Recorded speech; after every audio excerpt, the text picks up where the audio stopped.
Hi everyone, a good day to you all. ഇന്ന് നമ്മൾ discuss ചെയ്യുന്നത് stress ഫിസിയോളജിനെ കുറിച്ചിട്ടാണ്.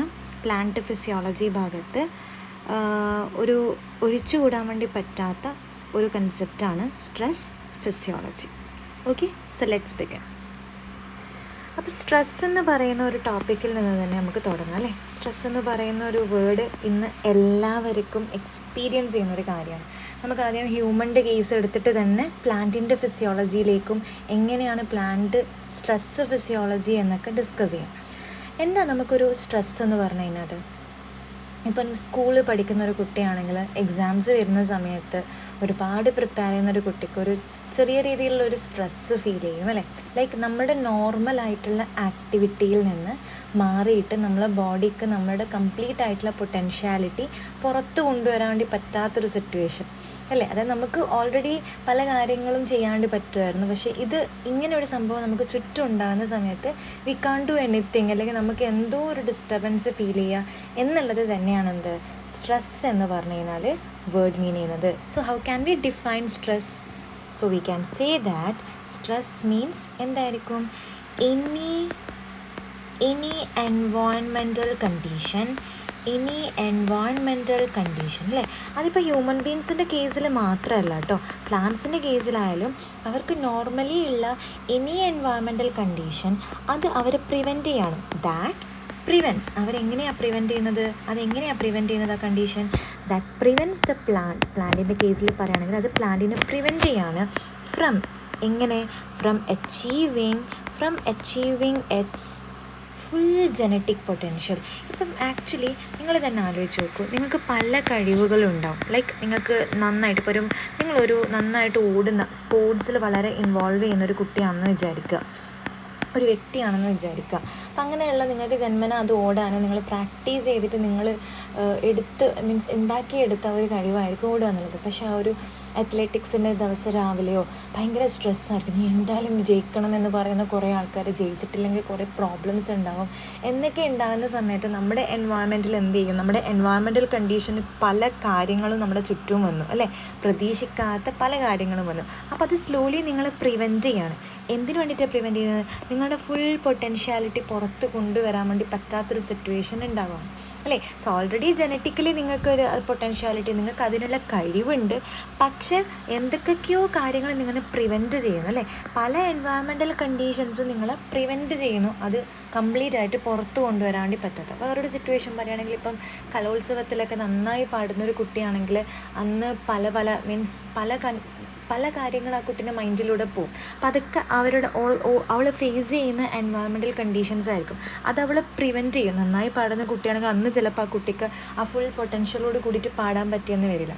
സോ ഇത്രയും ഞാൻ പറഞ്ഞത് എന്താണെന്ന് വെച്ച് കഴിഞ്ഞാൽ ആ ഒരു ഡെഫിനിഷൻ നിങ്ങൾക്ക് തറവാകാൻ വേണ്ടിയിട്ടാണ്. So this is what known as stress എന്ന് പറയാം. ഓക്കെ, ഒരു പ്ലാന്റിൻ്റെ കേസിൽ പറയുകയാണെങ്കിൽ any environmental condition that prevent the plant from achieving it's full genetic potential, അതിനെയാണ് നമ്മൾ എന്ത് പറയുക, സ്ട്രെസ് എന്ന് പറയുക. That is known as stress. അപ്പോൾ ഒരു പ്ലാന്റിന് ആക്ച്വലി എന്തൊക്കെ കാര്യങ്ങളാണ് വേണ്ടത്, പ്ലാന്റിൻ്റെ റിക്വയർമെൻറ്റ്സ് എന്തൊക്കെയാണ് നമുക്ക് നോക്കിയാലോ. റിക്വയർമെൻറ്റ്സ് ഒരു പ്ലാന്റിന് നല്ല രീതിയിൽ മുന്നോട്ടേക്ക് വളർന്ന് ഒരു ബുദ്ധിമുട്ടൊന്നും ഇല്ലാതെ പോകണമെങ്കിൽ എന്തൊക്കെ കാര്യങ്ങളായിരിക്കും ആ പ്ലാന്റിന് വേണ്ടി വരിക? ഫസ്റ്റ് ഓഫ് ഓൾ അവർക്ക് ലൈറ്റ് വേണം അല്ലേ. ഈ ബയോട്ടിക് ഫാക്ടേഴ്സ് ആയിട്ടുള്ള ഏറ്റവും ഇമ്പോർട്ടൻ്റ് ആയിട്ടുള്ള കാര്യമാണ് പ്ലാന്റിന് ഫോട്ടോസിന്തസിസ് നടത്താനും അതുപോലെ തന്നെ അവരുടെ ഫുഡ് പ്രൊഡക്ഷൻ അല്ലേ, ഫോട്ടോസിന്തസിസിലൂടെ കിട്ടുന്ന ഫുഡ് പ്രൊഡക്ഷൻ, അവരുടെ എനർജി ഒക്കെ, അവരുടെ ഗ്രോത്തിനും ഒക്കെ ഈ ലൈറ്റ് അത്യാവശ്യമാണ്. ലൈറ്റ് എന്ന് പറയുമ്പോൾ ലൈറ്റിൻ്റെ ഇൻറ്റൻസിറ്റി മാറുമ്പോഴും പ്രോബ്ലം വരുന്നുണ്ട്, ക്വാളിറ്റി മാറുമ്പോഴും പ്ലാന്റ്സിന് പ്രോബ്ലം വരുന്നുണ്ട്. ആൻഡ് ഓൾസോ നമുക്ക് എന്ത് പറയാം, ആൻഡ് ഇറ്റ്സ് ഡ്യൂറേഷൻ എന്ന് പറഞ്ഞു കഴിഞ്ഞാൽ അതും അവർക്ക് എന്താണ് വളരെ ഇമ്പോർട്ടൻ്റ് ആയിട്ടുള്ളൊരു കാര്യമാണ് പ്ലാന്റിനെ സംബന്ധിച്ചിടത്തോളം. ലൈറ്റ് മാത്രമാണോ? അല്ല, വെള്ളം അത്യാവശ്യമാണ് അല്ലേ. നമ്മളെപ്പോലെ തന്നെ പ്ലാന്റ്സിനും എന്ത് വേണം, വെള്ളം വേണം. അത് സോയിലിനായിരിക്കും വെള്ളം ഉണ്ടാകും അല്ലേ. അപ്പോൾ സോയിൽ അവൈലബിലിറ്റിയിലുള്ള പ്രശ്നം ഉണ്ടാകാം അല്ലേ, ആവശ്യകതയും ഉണ്ട്. അതുപോലെ തന്നെ ചുറ്റുപാട് നല്ല ചൂടാണെങ്കിൽ അതും അല്ലേ, ഹ്യൂമിഡിറ്റിയിലുള്ള വാട്ടർ കണ്ടൻറ്റും അവർക്കുള്ളൊരു റിക്വയർമെൻ്റ് ആണ്. തീർന്നോ? ഇല്ല. കാർബൺ ഡൈ ഓക്സൈഡ് അല്ലേ, നമുക്ക് വേണ്ടാത്ത എന്നാൽ പ്ലാന്റ്സിന് വളരെ അത്യാവശ്യമായിട്ട് വേണ്ടൊരു സാധനമാണ് എന്ത്, കാർബൺ ഡൈ ഓക്സൈഡ് എന്ന് പറഞ്ഞു കഴിഞ്ഞാൽ. പിന്നെ നമുക്കും അവർക്കും ഒരുപോലെ ആവശ്യമുള്ളൊരു സംഭവമാണ് ഓക്സിജൻ. പിന്നെ നമുക്കും അവർക്കും ഒരുപോലെ ആവശ്യമുള്ള സാധനമാണ് ന്യൂട്രിയൻ. പ്ലാന്റിൻ്റെ കേസിൽ എന്ത് വേണം? ന്യൂട്രിയൻസ് വേണം അല്ലേ? സോയിലിനായിരിക്കും ന്യൂട്രിയൻ കണ്ടൻറ്റ് ഉണ്ടാവുക. So soil nutrients is also very very important for their growth അല്ലേ? ഇത് ഇത്രയും കാര്യങ്ങൾ വേണം. കഴിഞ്ഞോ? ആക്ച്വലി കഴിഞ്ഞിട്ടില്ല, പിന്നെയും വേണം. വളരെ ഇമ്പോർട്ടൻ്റ് ആയിട്ടുള്ളൊരു സംഭവമാണ് അവരുടെ ടെമ്പറേച്ചർ, പ്രോപ്പർ ടെമ്പറേച്ചർ മെയിൻറ്റെനൻസ് വേണം എൻവയോൺമെൻറ്റിൽ. പിന്നെ 7th ഞാൻ എഴുതാൻ വേണ്ടി പോകുന്നത് ടോക്സിൻസ് ആണ്. അപ്പോൾ നിങ്ങൾ വിചാരിക്കും അയ്യോ ടോക്സിൻസ് അവർക്ക് വേണോ? വേണ്ട. ആ ടോക്സിൻസ് ഇല്ലാതിരിക്കുക എന്നുള്ളതും അവരെന്താണ്, അവരെ ബാധിക്കുന്ന കാര്യമാണ്. അതുകൊണ്ട് ഞാൻ അവിടെ സർക്കിളിട്ട് കാണിച്ചിട്ടുള്ളത്. ടോക്സിൻസ് ചുറ്റും ഉണ്ടായിക്കഴിഞ്ഞാൽ അതൊരു പ്രോബ്ലമാണ്. ഇവിടെ ടോക്സിൻസ് കൊണ്ട് ഉദ്ദേശിക്കുന്നത് എന്തൊക്കെയാണെന്ന് വെച്ച് കഴിഞ്ഞാൽ ഹെവി മെറ്റൽസ് ആണ്. ഹെവി മെറ്റൽസ് അവരുടെ പല ഫിസിയോളജിക്കൽ കണ്ടീഷനും പ്രോബ്ലംസ് ക്രിയേറ്റ് ചെയ്യും. അതുപോലെ തന്നെ സാലിനിറ്റീൻ്റെ ലെവൽ ഭയങ്കരമായിട്ട് കൂടുമ്പോഴും അവർക്ക് കുറേ പ്രോബ്ലംസ് ഉണ്ട്. സോ ആക്ച്വലി പറയുകയാണെങ്കിൽ ഈ ലാസ്റ്റ് പറയുന്ന 2 എണ്ണം അല്ലേ, ലാസ്റ്റ് പറയുന്ന ഈ 2 എണ്ണം അവരുടെ റിക്വയർമെൻറ്റ്സ് അല്ല, അവർക്ക് അതിനെ ഒരു ലെവൽ വരെ മെയിൻറ്റെയിൻ ചെയ്ത് കൊണ്ടുപോകുക എന്നുള്ളത് it's very very important. Okay അല്ലേ? യെസ്. ഓക്കെ, ഇനി നമുക്ക് എങ്ങോട്ടേക്ക് പോകണം? സോ നമുക്ക് മനസ്സിലായി ഇത്രയും factors that is very essential for the plant survival, right?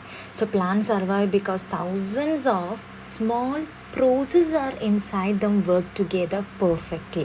അത് നമ്മുടെ ലൈഫിലാണെങ്കിലും നമ്മുടെ ബോഡിയിലാണെങ്കിലും ആനിമൽസിൻ്റെ ബോഡിയിലാണെങ്കിലും ആസ് വി നോ ദാറ്റ് കുഞ്ഞു കുഞ്ഞു ചെറിയ ചെറിയ പ്രോസസ്സുകളാണ് ഒരുമിച്ചിട്ട് വർക്ക് ചെയ്തിട്ട് ഒരു സക്സസ് വരുന്നത് അല്ലേ? ഒരു ടീം വർക്കൊക്കെ പോലെ. പ്ലാന്റിൻ്റെ സർവൈവലിൻ്റെയും കാരണം എന്താണ്? ഇതുപോലെ thousands of small life process inside them ആണ് അല്ലേ? So some of this process building things, അതായത് ചില കാര്യങ്ങൾ ഉണ്ടാക്കുകയാണ്, പുതിയ പുതിയ പ്രൊഡക്റ്റുകൾ ഉണ്ടാക്കുകയാണ്.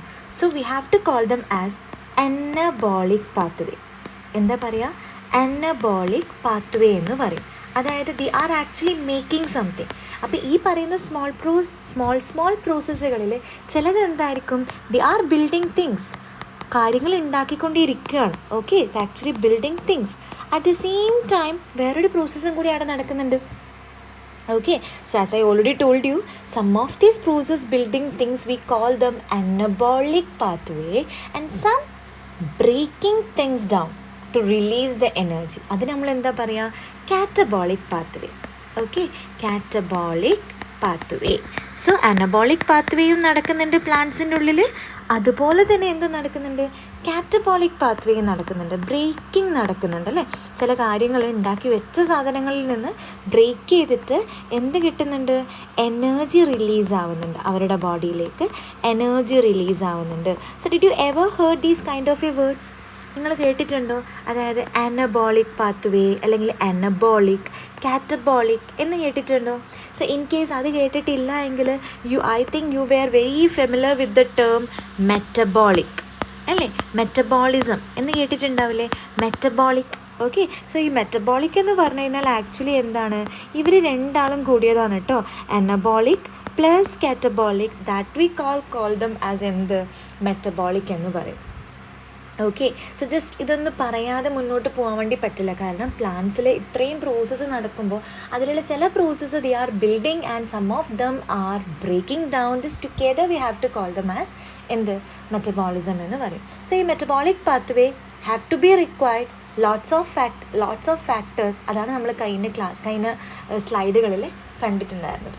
Okay, so normally all these pathways are connected like a well organized team. As I already told you, ഒരു ഗ്രൂപ്പ് വർക്ക് ആണെങ്കിൽ അതിലുള്ള ഓരോ മെമ്പേഴ്സും ഇൻവോൾവ് ആയാലാണ് സക്സസ് ഉണ്ടാവുക, പെർഫെക്റ്റ്ലി അതൊന്നും റൺ ആവുക എന്നൊക്കെ പറയുന്നത് പോലെ ഇവിടെ എന്താണ്?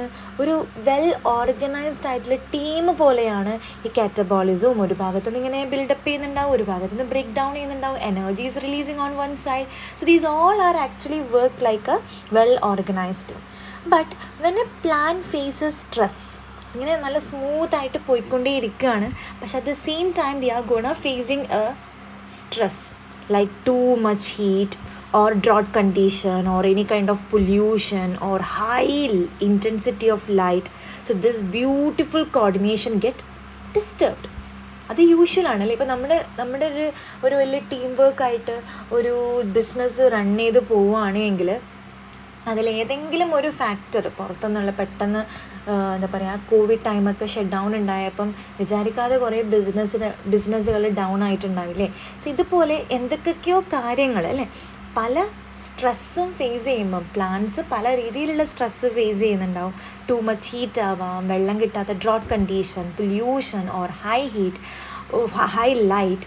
So whatever it is, this beautiful coordination get disturbed soon. It's like the team members stop understanding each other. അതുപോലെ എന്തെങ്കിലും പ്രോബ്ലം ഉണ്ടാകുമ്പം മിസ്അണ്ടർസ്റ്റാൻഡിങ് ആയി there are lots of problems will appear. അതുപോലെ so when this happen the plant start producing some unwanted and harmful molecules. അതിനെന്താ പറയാമെന്നറിയോ, അതായത് നമ്മുടെ ബോഡിയിൽ means നമ്മളൊരു ടീമിൽ പ്രോബ്ലം ഉണ്ടാകുമ്പോൾ നമ്മൾ ഉള്ളിൽ നിന്നൊരു ദേഷ്യം വരും അല്ലേ, ഓട്ടോമാറ്റിക്കായിട്ട് വി വിൽ സ്റ്റാർട്ട് ഡിസ്റ്റർബിങ്, നമ്മളിങ്ങനെ ദേഷ്യപ്പെട്ട് തുടങ്ങും. അതുപോലെ whenever these kind of any stress will face them, അവർ ഫേസ് ചെയ്ത് കഴിഞ്ഞാൽ the plant will start producing some unwanted, വേണ്ടാത്ത വളരെ ഹാംഫുൾ ആയിട്ടുള്ള മോളിക്യൂൾസ് ഉണ്ടാവും. One major group of this harmful molecules is called, എന്താണത്, ദാറ്റ് വി കൽ call them as reactive oxygen species, ROS എന്ന് നമ്മൾ ചെല്ല പേരിട്ട് വിളിക്കുന്ന. വി ഹാവ് ടു ഒരു പെറ്റ് നെയിം പോലെ നമ്മൾ പറയും ROS. It's nothing but it is some kind of molecule that they are releasing during these kind of unfavorable environment, stressful condition. Okay, so എന്താ ROS എന്ന് വെച്ചാൽ നമുക്ക് എന്ത് പറയാം, ROS are basically over act ചെയ്യുക. നമ്മൾ ചില സിറ്റുവേഷൻസിൽ ആവശ്യമില്ലാണ്ട് നമ്മൾ ഓവർ റിയാക്ട് ചെയ്യും അല്ലേ. അതുപോലെ തന്നെ നമ്മുടെ ഈ പ്ലാന്റിൻ്റെ ബോഡിയിലുള്ള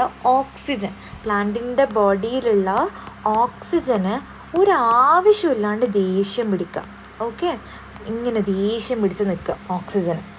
basically over active angry form of ഓക്സിജനെയാണ് നമ്മൾ എന്ത് പറയുക, ഈ പറയുന്ന ROS എന്ന് പറയുക. So they react very quickly and can damage the important parts of the സെല്ലിൽ വരുന്ന ഇമ്പോർട്ടൻറ്റ് പാർട്സ് എന്ന് പറഞ്ഞാൽ അതിൽ സെൽ ഓർഗനലീസ് ആവാം, അതിൽ നടക്കുന്ന എന്തൊക്കെയൊക്കെയോ ഫിസിയോളജിക്കൽ ആക്ടിവിറ്റീസ് ആവാം, ഇതിനൊക്കെ കൊണ്ടൊരു ഡാമേജ് ചെയ്യാം. അപ്പോൾ ഏറ്റവും നല്ല ഇമ്പോർട്ടൻ്റ് ആയിട്ട് പറയുകയാണെങ്കിൽ നമുക്ക് എന്ത് പറയാം, നമ്മളെ DNA കൊണ്ടുപോയിട്ട് ഡാമേജ് ആക്കുക, അത് പ്ലാന്റ് സെല്ലിലുള്ള RNA കൊണ്ടുപോയിട്ട് ഡാമേജ് ആക്കുക, സെല്ലിൻ്റെ മെംബ്രെയിനെ കൊണ്ടുപോയിട്ട് ഡാമേജ് ആക്കുക. ഇങ്ങനെ ചുരുക്കി പറഞ്ഞു കഴിഞ്ഞാൽ ഈ ROS വന്നിട്ട് ഇത്രയും കാര്യങ്ങൾ ചെയ്യും. അപ്പോൾ ഈ പറയുന്ന ഏറ്റവും പ്ലാന്റ് സെല്ലിൽ കാണുന്ന മോസ്റ്റ് കോമൺ ആയിട്ടുള്ള റിയാക്റ്റീവ് ഓക്സിജൻ സ്പീഷീസ് എന്നറിയപ്പെടുന്ന ഒരാൾക്കാർ ലിസ്റ്റ് ഞാൻ എഴുതാം. അത് വേണമെന്ന് ചോദിച്ചു കഴിഞ്ഞാൽ വേണം, it's very very important. Okay, അതിലൊന്നാമത് വരുന്നതാണ് സൂപ്പർ ഓക്സൈഡ്. സൂപ്പർ ആണെങ്കിലും ആൾ നമുക്ക് പണി തരുന്ന ഒരാളാണ് അല്ലേ, പ്ലാന്റ്സിന് പണി തരുന്ന ആളാണ്. And the second one is, ഇതൊക്കെ ഓക്സിജൻ്റെ ഓവർ റിയാക്റ്റീവ് ഫോംസ് ആണ്. Third one is hydrogen peroxide and the last one is hydroxyl radicals. So these are the common, okay, most common ആയിട്ട് കാണുന്ന കോമൺ ROS ഇൻ പ്ലാന്റ്സിൽ കോമൺ ആയിട്ട് കാണുന്ന reactive oxygen സ്പീഷീസാണ് ഈ പറയുന്ന 4 ആൾക്കാർ. ക്ലിയർ അല്ലേ? ഇനി വളരെ സിമ്പിളായിട്ട് ഇന്ന് പറയുന്ന കാര്യങ്ങൾ വെച്ചിട്ട് ഒന്ന് കൺക്ലൂഡ് ചെയ്യാം.